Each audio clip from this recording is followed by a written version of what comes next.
My name is Kat Green, and I am a program fellow here at Beacon Hill Friends House, which is a Quaker Center for Learning and Action and a residential community of about 20 people who live according to Quaker values. Tonight, we have Marcelle Martin and Hilary Burgin with the practice Receptive to the Gathered Meeting. You'll also notice that behind Marcelle is Terry, who is serving as her elder tonight. The experience of gathering for meeting presents challenges, both internal and external, but the rewards of being truly present in meeting are endless. In this midweek, we will explore practices that will help us be receptive to the experience of a gathered meeting. Now, I'm excited to introduce you to Hilary and Marcelle.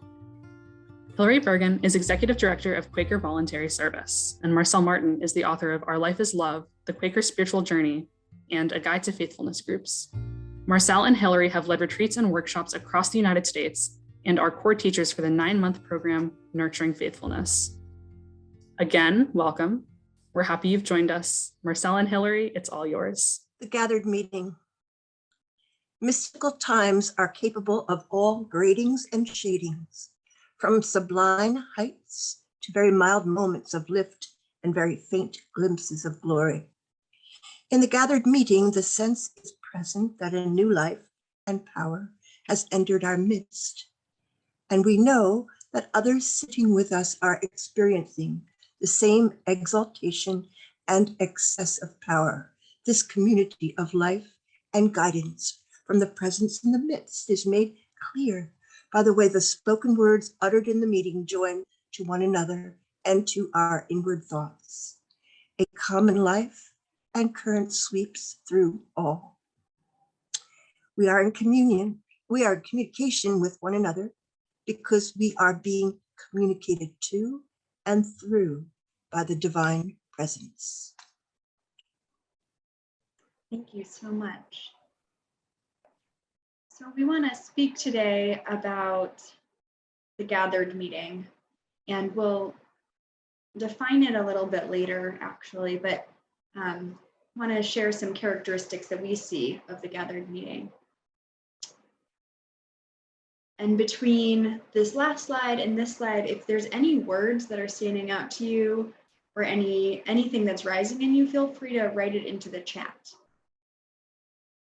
So some characteristics of the gathered meeting: a felt sense of divine power or energy, a sense of presence, a knowledge quality, unity, joy, peace, fullness of heart. We allow the experience rather than create it. A sense of being collectively taught or, quote, spoken to, silently or in the vocal ministry. And some may receive or confirm guidance or leadings. And I wonder if there's anything that you feel is missing from this list. And again, you can write that into the chat, or anything that particularly resonates with you. Whether or not you feel like you know what the gathered meeting is, or whether you feel like you could articulate it. What's rising for you? What feels most relevant? Feeling enveloped? So that's something that we haven't written. Thank you, Emily. Susan and Janet wrote power and collectively for words that we have seen and heard.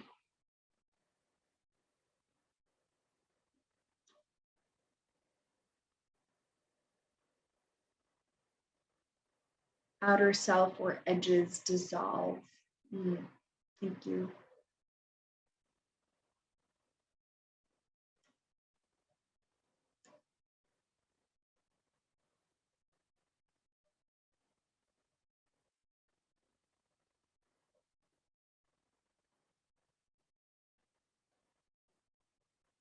In the first slide, one thing that stands out to me is the understanding that sometimes there's, this, thank you, gradings and shadings from sublime heights to very mild moments of lift and faint glimpses of power, of glory. Presence, thank you.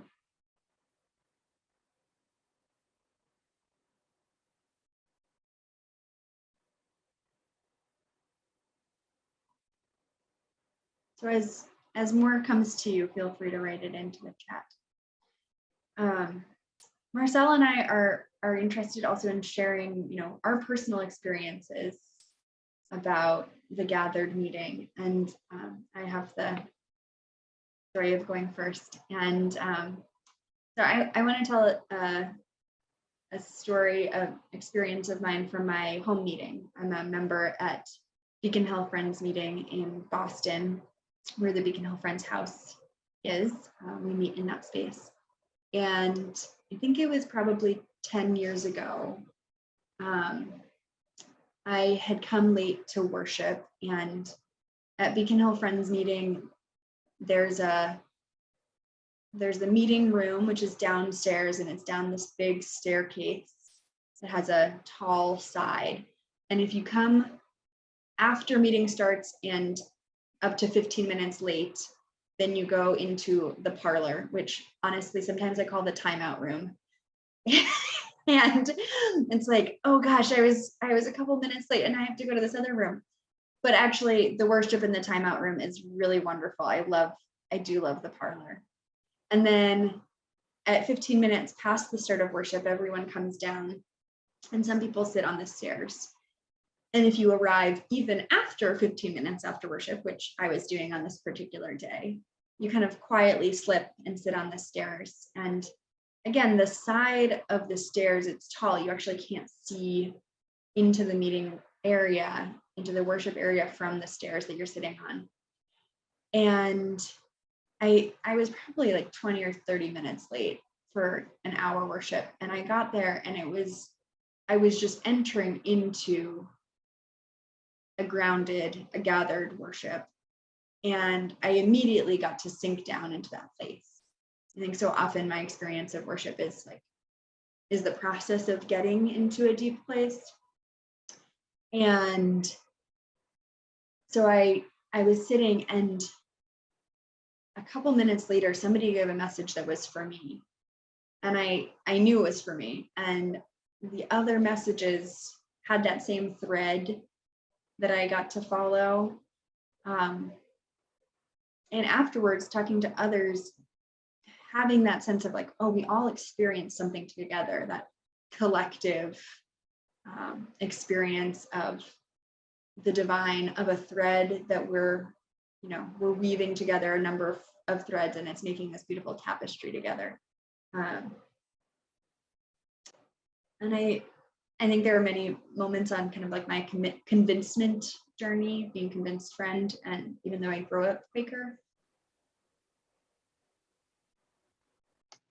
Thank you, Hilary. As I was thinking about what experiences to share, I wanted to share something of the range of experiences. And also the fact that I think many of us have been in, who attend Meeting for Worship regularly, have been in gathered meetings maybe more than we realize. Partly because when you start together, and you shift gradually together into the gathered meeting, you're not as aware of the change. So that Hilary talked about coming in late. I've had that experience also of coming in late to a meeting that's already gathered. And when you're not like making the shift with everyone else, but you're just walking into it, it's a different, you can feel it more strongly. So I had it sometimes. The train always got me in the morning a little bit late to Pendle Hill for the morning worship. And sometimes I would walk in, it was like walking into a magnetic field or something almost electric. It was like a different state, energetic state. Or Clear Creek meeting in Richmond, Indiana, I had a similar experience of like coming in and, when we begin the meeting for worship together, we're all making the effort to let go, to clear, to keep turning our mind back to God, to the Spirit, to the purpose for being there. But when you walk into a meeting that's already gathered, you don't have to make that same effort. It's like what's happening in the gathering just carries you in, and then it's a beautiful feeling. I have been in some gathered meetings that were very subtle and gentle. I think it happens at my own meeting on a Sunday morning. Not uncommon, even on Zoom, and I'll tell you about that. But the places where I've felt it most often and most regularly is at the gatherings for extended worship. These are the 3-hour meetings for worship. that right now there's more and more of them that are happening, especially during this time of Zoom when people can gather on Zoom easily. But I was a participant for 15 years in Philadelphia yearly meeting in these gatherings that took place 3 times a year. We went to at least 35 different meeting houses. And in those 3 hours, I noticed there was a process. The first hour took, just clearing my personal stuff and centering and settling. I'll talk more about that in a minute. But it was really only in the second hour that I began to feel a shift on a regular basis to a different place. And my perception and perception of others of time would change. So the first hour took an hour, and the next 2 hours would take an hour. So that at the end of 3 hours, it would feel like, for many of us, like 2 hours. Time shifted. We felt like we moved into a place that was eternal. But it was not always the same. There was different things. Like, for instance, I remember when we went to Mount Holly Meeting House. That was the meeting house of John Woolman. It's an old meeting house. And I expected to be very sad that day because the person who had been my partner was bringing his new partner, and I was going to meet her for the first time, and I just thought I would be sad. And instead, there was this extraordinary feeling of receiving a divine blessing, and I wasn't the only one that felt it. Other people felt it. They spoke of it in their ministry. They spoke of it afterwards. It was like just this, like we were flooded with love, and my heart just opened. And open to welcome this new person in my life who now helps convene gatherings for extended worship. So in this past week, I've attended 3 meetings for worship on Zoom, and I've been, especially because I've been thinking about the gathered meeting, trying to pay attention to what's happening. So one of them was an extended worship on Zoom.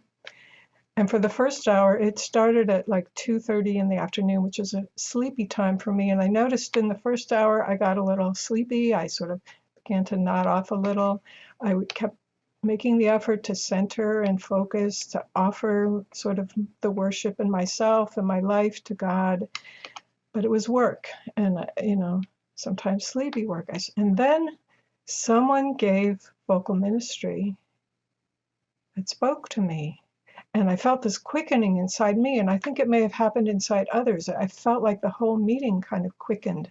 And soon I had the sense of a message I was supposed to give, but it wasn't time yet. And other people spoke, and what they spoke like added to, and it all fit in. It wasn't like we were speaking on the same theme, but something was speaking through us, and a message was developing that was larger than any of the individual messages, which is one of my experiences often with a gathered meeting. So that was, I think a lot of people felt that. And so then I went to meeting for worship on Sunday morning with my own meeting on Zoom. And I think we have had a number of sort of gentle, subtle gathered meetings on Zoom during the 2 years of this pandemic. And I thought, I want to notice when the meeting for worship moves from settled into gathered, if it's going to move there. And I thought, okay, at various points, we're settling, we're centering. And then I thought, oh my goodness, we're gathered, and I didn't notice the shift. And why do I say that meeting for worship was gathered? Because it was actually almost entirely silent. There was only one message. It was very short and very perfectly spoke to what I was experiencing, but gave it more clarity.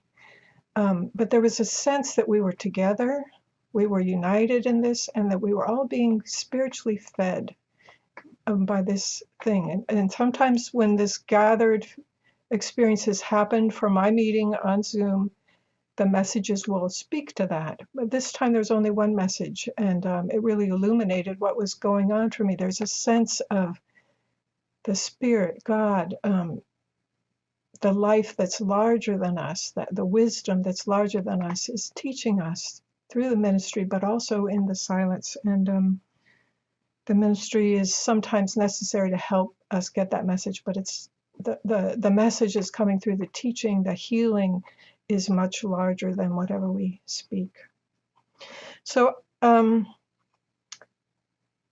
I want to say that I've been doing a lot of reading this week to remind me about the gathered meeting, to help me think about it. And I have reread Thomas Kelly's beautiful essay, The Gathered Meeting, which I recommend. And I also read Tom Gates's beautiful pamphlet called The Gathered Meeting Revisited. And I believe Tom is with us tonight. So thank you for that, Tom. So I want to share with you just some thoughts and that I have about the gathered meeting, trying to put it more into a practice or an understanding that we can practice tonight. So these are some stages that I find are important as a part of the process of entering into the gathered meeting, with the understanding that we don't make the gathering meeting happen, but we can learn how to be more receptive to it. And I do believe that if a group or many people in a group are orienting themselves in this way, that it's much more likely that we'll be gathered. So the centering and settling. Some of the ways that I do that and others is breathing deeply and slowly and relaxing.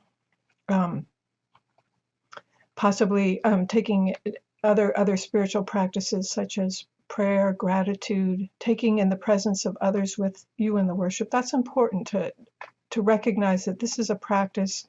This is a spiritual experience that happens in a group. You can't have a gathered meeting all by yourself. You can have a deep experience of God and worship, but a gathered meeting is a group practice, a group experience of God, and in particular, an experience which reveals to us that we are part of something on a deepest level. We're part of a oneness, or we're united with one another and with God. So as we center and settle, we let go of our preoccupations, our thoughts and emotions. We can't stop them, but we stop being preoccupied with them. We let them go. We let them flow.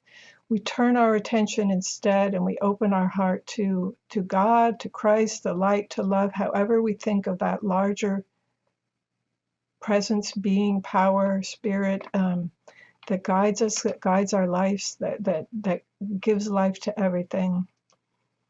Some of us think of it as resting in God. When we get to that place where we're not making an effort anymore, we're letting something larger hold us and hold the group. And then there's another piece of it, which is giving over. That's allowing the divine to take the lead and guide the worship, including the vocal ministry, and also offering ourself and our will for divine purposes. In whatever way we do that, or whatever way we think about that. We may think about that as, for instance, I want to live my life to give love as fully as possible, and in that way offering ourselves for divine purposes. So I made this little diagram here, and on the one side is sort of how an individual might experience a gathered meeting, and then these terms that I hear friends using to describe meetings for worship. So sometimes I've heard people talk about a settled meeting, or a centered meeting, or a focused meeting, a gathered meeting. And then for really extraordinary, very intense gathered meetings, covered meeting. So I've just been talking about settling and centering and those practices of letting go, giving over. Focusing or centering involves both turning inward and turning toward God, or toward the center of our lives and our being, our faith, sensing the presence of others.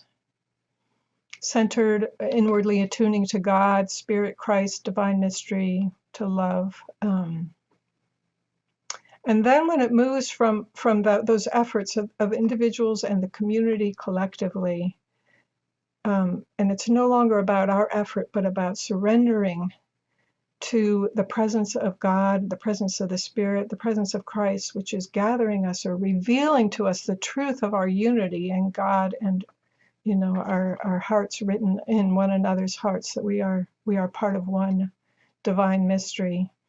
And then people begin to sense the presence, and it could be very mild or it could be very strong. We sense a unity with one another in God, in Spirit. There's a surrender to the movement of the Spirit, a self-offering for divine purposes. And that sense of being taught or nurtured or guided collectively in the silence and or the vocal ministry. So then when those things are happening, we've moved into the gathered meeting, even if it's subtle and gentle. And then sometimes and I've only experienced what I call a covered meeting a few times in my life. It's like you can sense it, it's palpable, a sense of presence, sometimes it seems like the air turns thick. A couple times I've had a sense that there's actually a covering over the group. It's like there's some kind of almost a blanket over the group that's almost like you could touch it. You can't touch it with your hands, but there's some part of you that does sense it. And we also sense a oneness in God, a sense of our hearts are united together, or they're almost like they're passionate together. And a sense that what we're experiencing is the fundamental basis of reality. One of the first and most powerful experiences I ever had of a deeply gathered meeting or a covered meeting, I had a powerful sense that's like, oh my goodness, this is extraordinary. And at the same time, oh my goodness, I know this. I've been here before. I couldn't remember when, but it's like it's somehow deeply familiar. Okay, so now Hilary's going to lead us in a guided meditation to help us kind of practice these steps and imagine them and see yourself and sort of allow whatever experience to come. We're not really expecting that we're going to enter a gathered meeting together in this short practice, but maybe practice some of these stages that help us to be receptive to the gathered meeting. Thank you, Marcelle.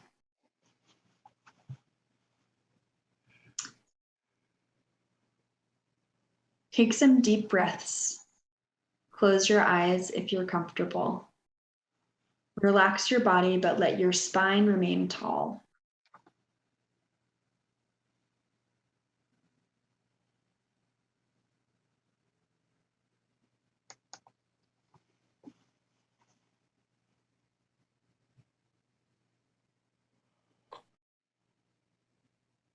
Turn your attention to your inward experience in this moment.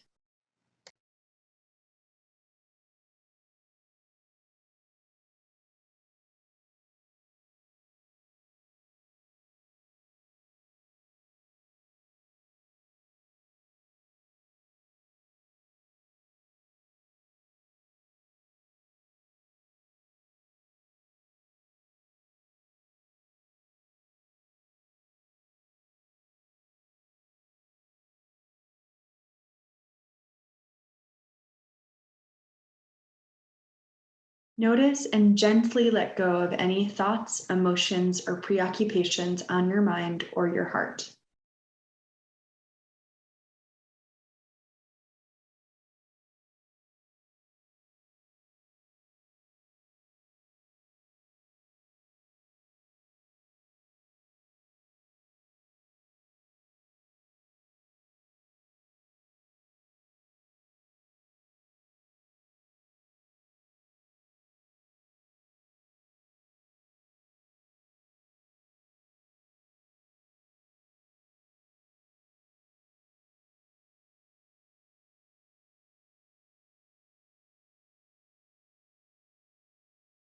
Let go for now of whatever desires or ambitions you might have, any effort to make something happen.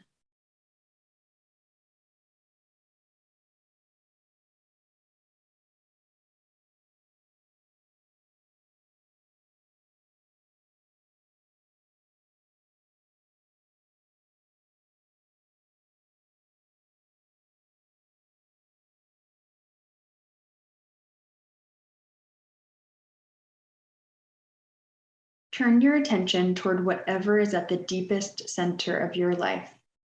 God, Spirit, Christ, the light, love, truth, ultimate reality, life itself.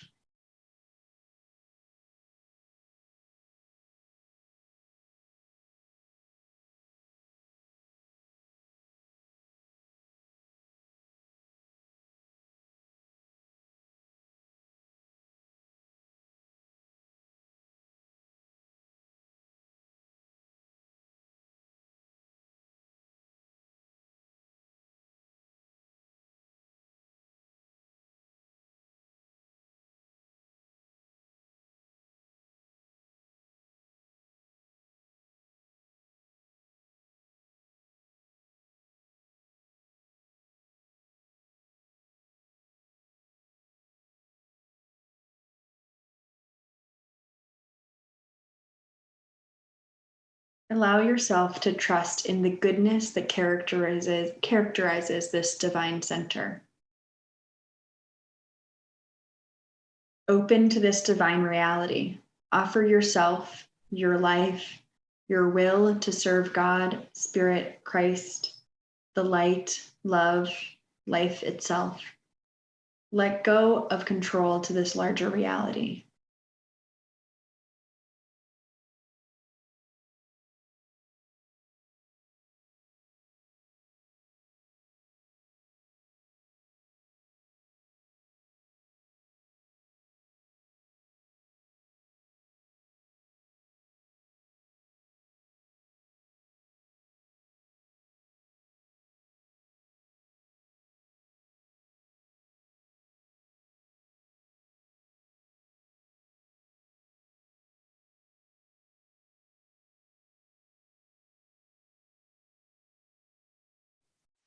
Sense how you are part of a group that is opening and surrendering to the divine together now.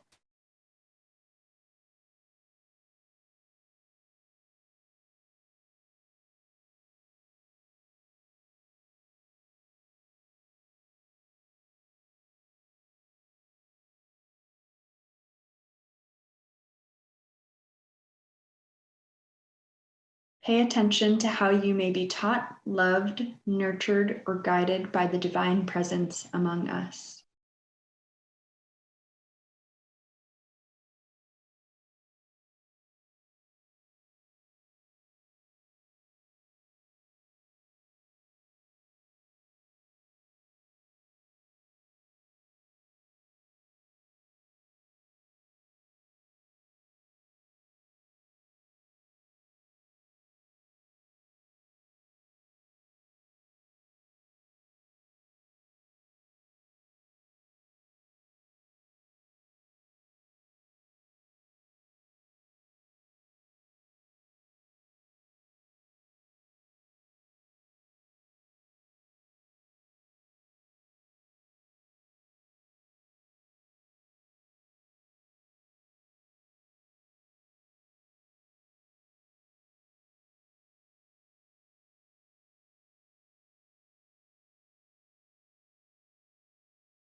Take some deep breaths.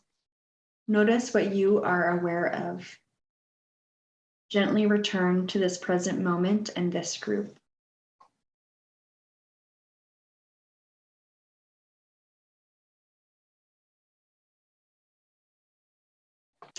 Jot down any notes that might help you recall this experience. And soon we'll have an opportunity to share with a partner in a breakout room.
Take just another couple moments before we put you into some breakout rooms. And Marcelle and I will be in the main room with tech support. So if you need something, you can message.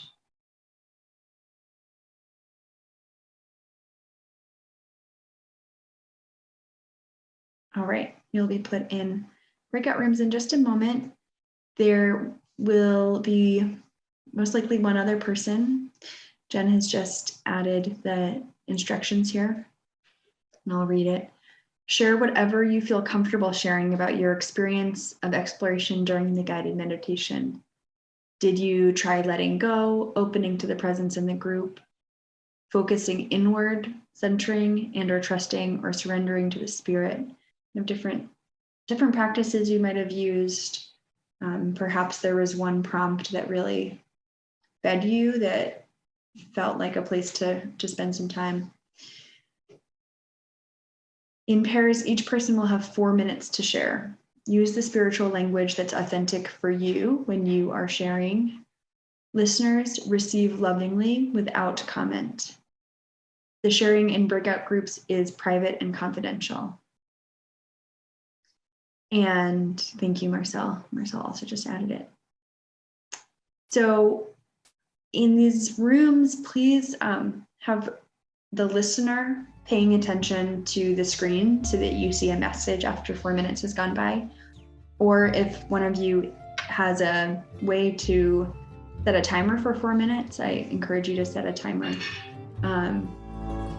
And I think this piece about, use the spiritual language that's authentic for you is really important. And as the listener, you get to do some listening in tongues to really hear where the other person is coming from. Are there any questions